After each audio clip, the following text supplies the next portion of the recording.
Bonjour à tous, c'est Bérénice.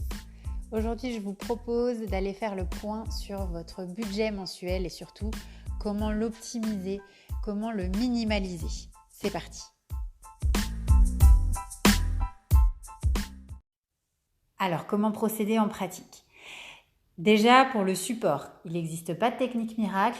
Vous pouvez utiliser un bon vieux carnet, un fichier Word, un tableau Excel, votre logiciel habituel de prise de notes. Sinon, il existe des logiciels qui sont un tout petit peu plus évolués, mais je trouve qu'ils ne sont jamais parfaits en fait pour l'instant. Celui qui m'a le plus plu récemment, et j'ai aucun conflit d'intérêt avec eux, c'est une jeune société française qui s'appelle Origami, avec ME à la fin.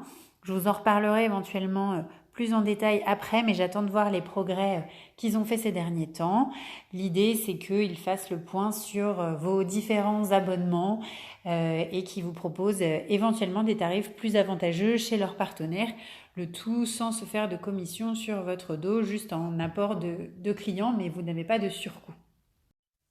L'idée, ça va être de définir de manière très claire vos dépenses fixes, variables et vos recettes qui peuvent comprendre donc votre salaire et si vous avez déjà de la chance, vos revenus passifs éventuellement.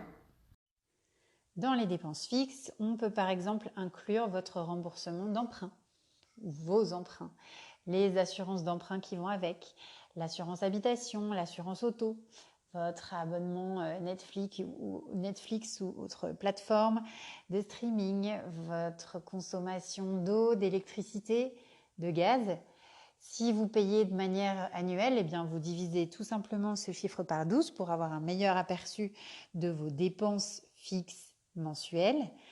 On peut comprendre aussi les taxes d'habitation et foncière, c'est pareil, vous les divisez de manière à obtenir une évaluation mensuelle.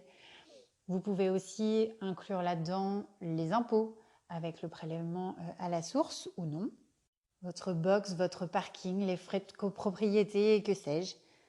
L'idée, c'est que probablement, en faisant ce travail de fourmi, de creuser à fond et de faire le point, notamment en retournant sur vos relevés bancaires, vous vous apercevrez peut-être que vous en payez en trop, qu'il y a des abonnements dont vous n'avez pas besoin, que vous avez une assurance habitation, et c'est précisément ce qui nous est arrivé.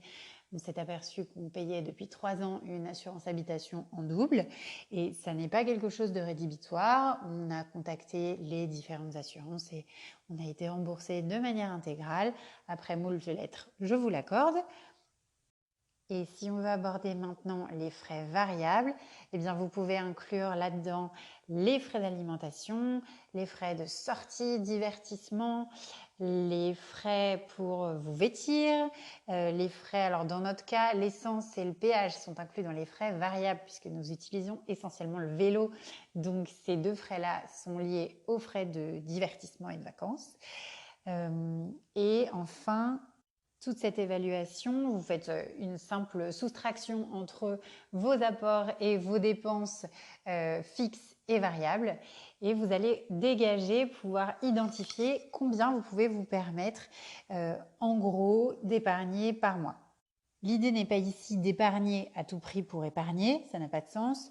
L'idée, c'est de pouvoir déjà voir si votre budget tourne rond et ensuite de pouvoir éventuellement prévoir des projets d'investissement, de réalisation de rêves, que sais-je. Profitez-en. C'est tout pour aujourd'hui. Cet épisode était assez court. Pour ceux qui voudraient plus d'informations sur notamment les logiciels, alors il y a certaines bonnes qui les font de budget ou Origami. J'essaierai de me rapprocher d'eux et de retester cette application d'ici quelques semaines pour vous donner plus d'informations d'ici là. Je vous souhaite une très bonne fin de journée et je vous dis à très bientôt pour les prochains épisodes.